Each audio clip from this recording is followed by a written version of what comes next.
Celebrate the birth of my son, Elan final. Before I get into the meaning behind the name, I need to take this time to thank my wife Lisa for everything that she has done this past year. Words cannot express how grateful I am for everything that she has done. From working 2 jobs to running around to different doctors and now feeding Lev for what seems to be 24 hours a day.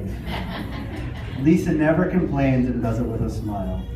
She is truly amazing, and Lev and I are so lucky to have her as a mother and a wife.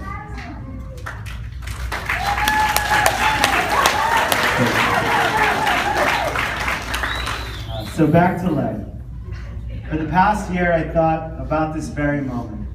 Many days of my commute to and from work, I would try to envision what this day would be like. What types of things should I say?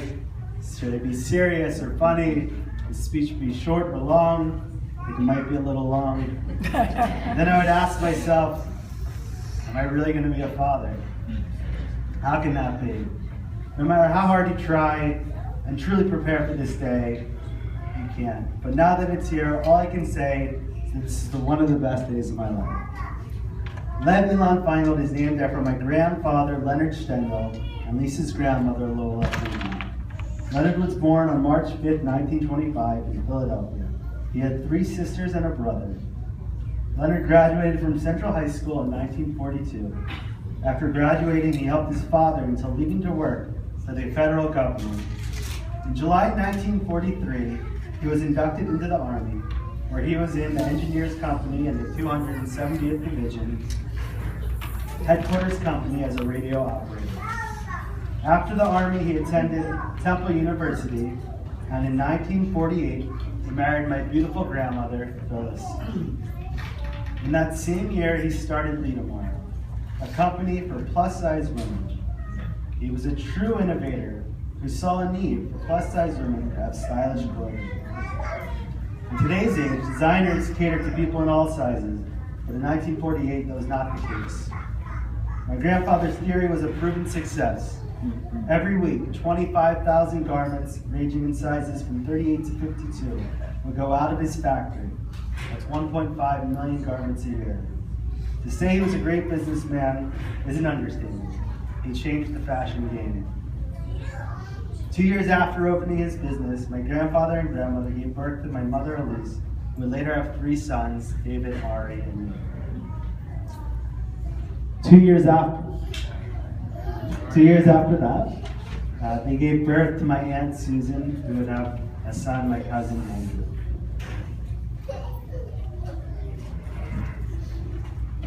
My grandfather was a leader in the Jewish community and a true Zionist.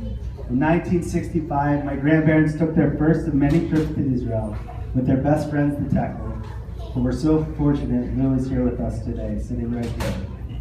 During that visit, they planted a grove of trees for J&F, which was named after them.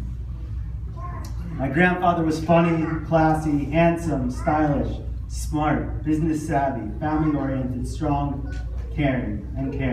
He was the greatest man I know. For me, my grandfather was so much more than a grandfather. In many ways, he was like a father to me. My grandparents lived a block away from me growing up. We were very fortunate to be able to spend so much time with them. From teaching me from right to wrong, spoiling me, and also punishing me when needed, all he had to do was say, "Do you want to lick him?" I would not be the person I am today without him. People joke around that Lisa and I constantly keep going and never stop. My grandfather was the epitome of this. Working, picking me and my brothers up in various activities, helping around the house. There's nothing my grandfather would not do for us. I remember as a child going to the dentist, which was not my favorite thing to do. Sorry, Lisa. However, if I knew my grandfather was taking me, which he usually did because my mom was working, I knew I was in for a treat. Every time, no matter how busy he was or how late I would be to school, we went to IHOP next door to get breakfast. My grandfather loved to spoil his grandchildren. Every night we would get together for Shabbat dinner, or every week we would get together for Shabbat dinner, and almost every Friday he would have a box of cards for me and my brothers. Not a pack, a box. He thought it was a good investment. My mom is still holding on to this great investment in the basement of her apartment. People looked up to my grandfather. He was the definition of class. Well-dressed, always drove a clean new Cadillac, and smooth. He also had a Rodney Dangerfield side to him. He knew how to get a crowd going, whether through a card trick or a good joke. He treated everyone like they were equal no matter what. Everyone received respect from my grandfather, which is one of the reasons I think he was so respected. A family man, no doubt. While his business was important, his family defined who he was. A wonderful husband, father, brother, uncle, grandfather, and friend. My grandfather would have done anything for the people he loved. At one point, he had 8 family members working for him. If a family member or friend was in a tight spot, they knew they could count on Leonard to help them. I pray that my son will grow up loving his family and friends as much as my grandfather did. We are not the first people to name their son after. Okay. My cousin in Israel.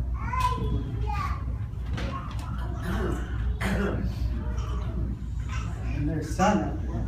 And my brother and sister named their son Leo in honor of my grandfather.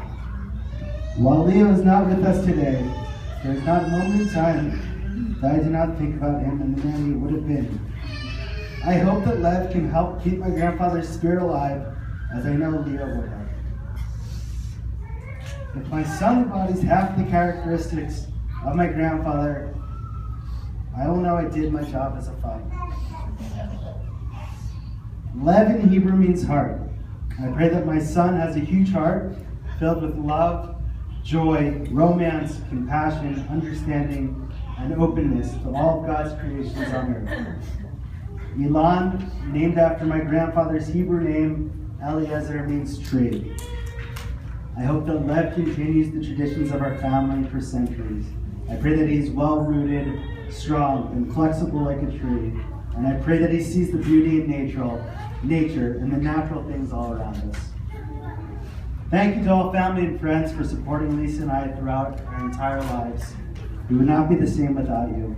And a special thanks to Josh, Abba, Andy, Mommy, and my mother, Elise, Mom, for everything that you have done these past few weeks in our entire lives. Lev is already a lucky person for having you all in his life. On that note, I'll let Lisa speak with about her grandmother, Laura.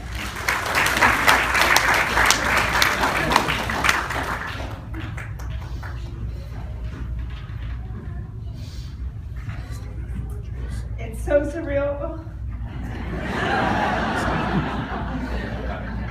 It's just big fun. It's not that long. It's so surreal being here at the bris for our son Lev. Ronnie and I feel so incredibly blessed to be here surrounded by so many of our incredible family and friends. At simchas like these, we feel so lucky to be with all of you, but also feel sad that there are several special people that aren't here with us, 2 of whom, as Ronnie mentioned, we are honoring today through our son.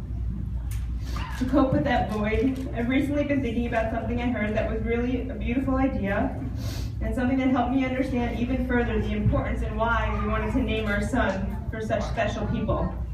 And I wanted to share that with you today. We as Jewish people, especially as the children of Andy and Elise, we often refer to a person's character by using the Yiddish word neshama. And we believe a person's neshama means soul. We believe that a person's neshama says so much about who a person is. In Hebrew, the 2 center letters that make up the word neshama are shin and mem. These 2 letters together, Shem, mean the word name.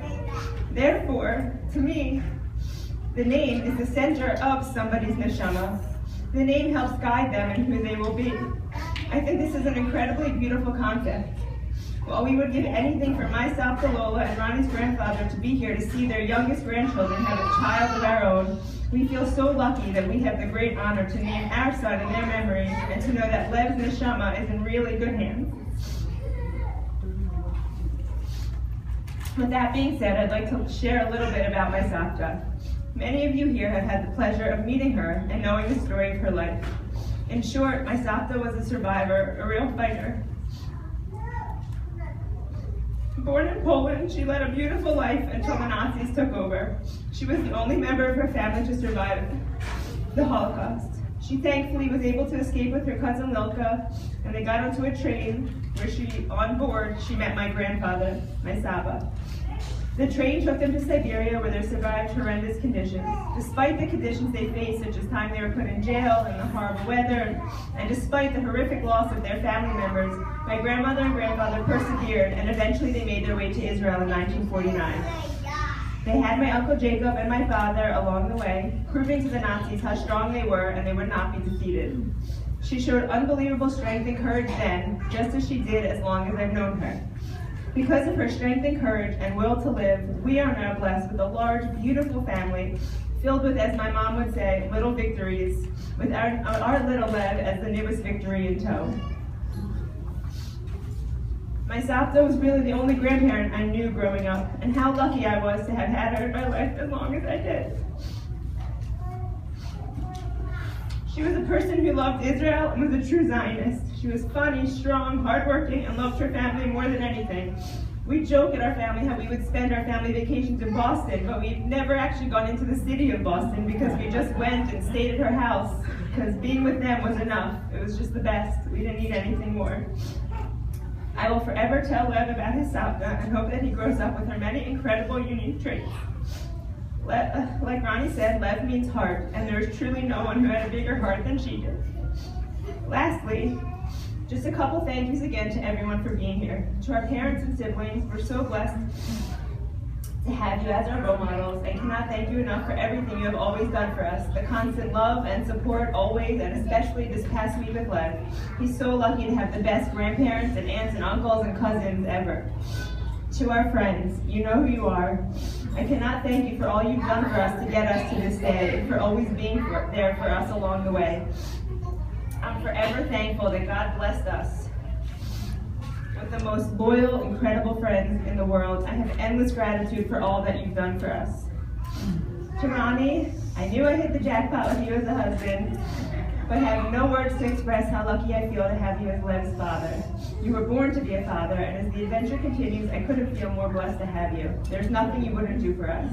It's been a long journey getting here, and you always kept me laughing. And lastly, to Lev, we absolutely love you to the moon, and only hope you grow up to have good health and can know the happiness that your daddy and I do today. Thank you.